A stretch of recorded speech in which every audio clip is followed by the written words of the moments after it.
You don't lose money because you don't understand finance. You lose money because your nervous system thinks wealth is a threat. You probably believe your financial decisions are yours, chosen, reasoned, earned.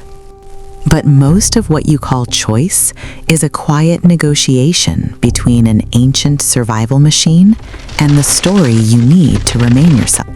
And tonight, that machine is going to feel seen because it's been sabotaging you with your permission. And it never calls it sabotage.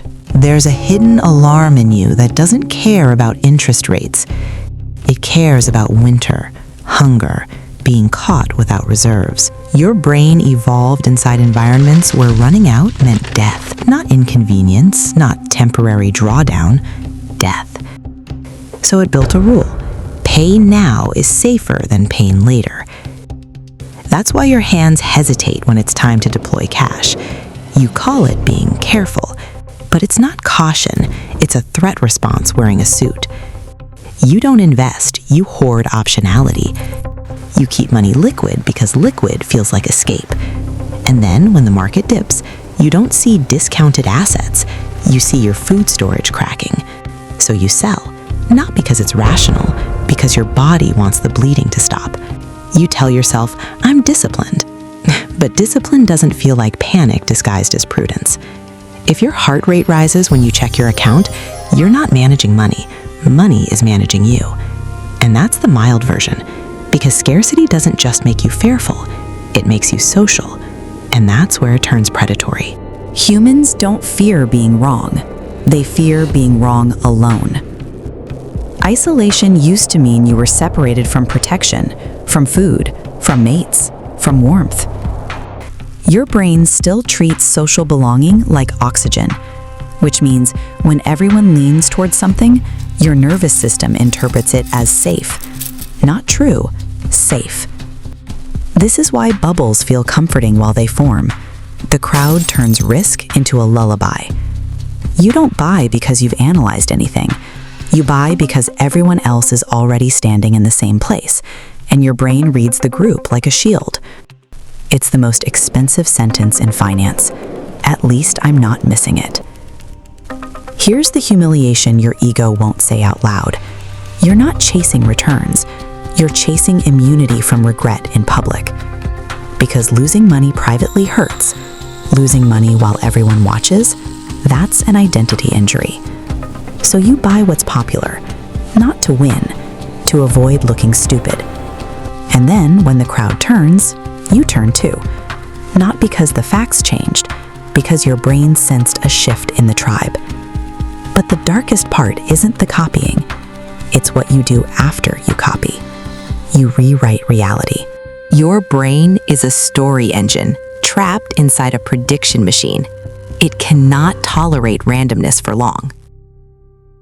So it manufactures meaning, even when none exists. In the wild, pattern detection kept you alive. If you assumed the rustle in the grass was a predator, you survived. If you waited for certainty, you became quiet. So now your mind treats ambiguity like danger. It fills the gap with narrative.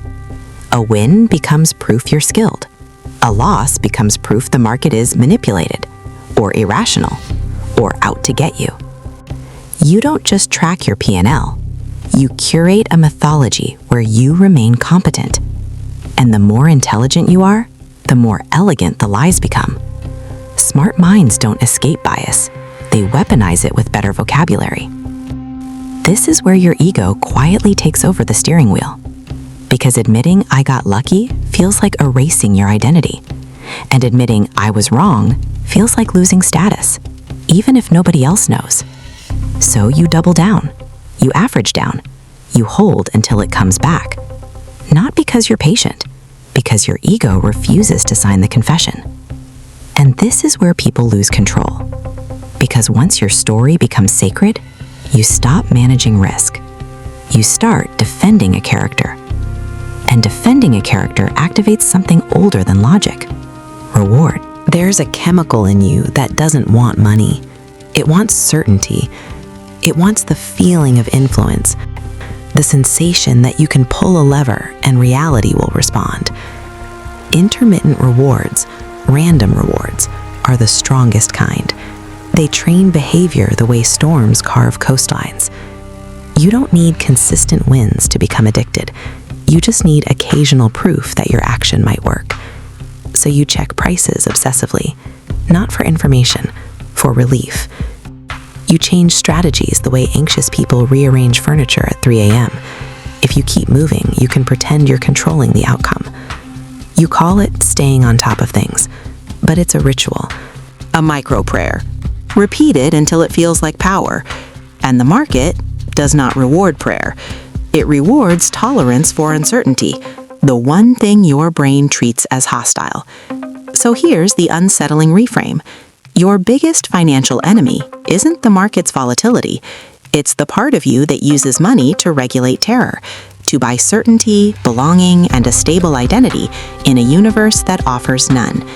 And the more you deny that, the more silently it controls you. Next time, we'll expose the mechanism that feels like confidence, but is actually a sophisticated form of self-deception, the mind's addiction to being right. Because the most expensive thing you'll ever purchase is your own self-image.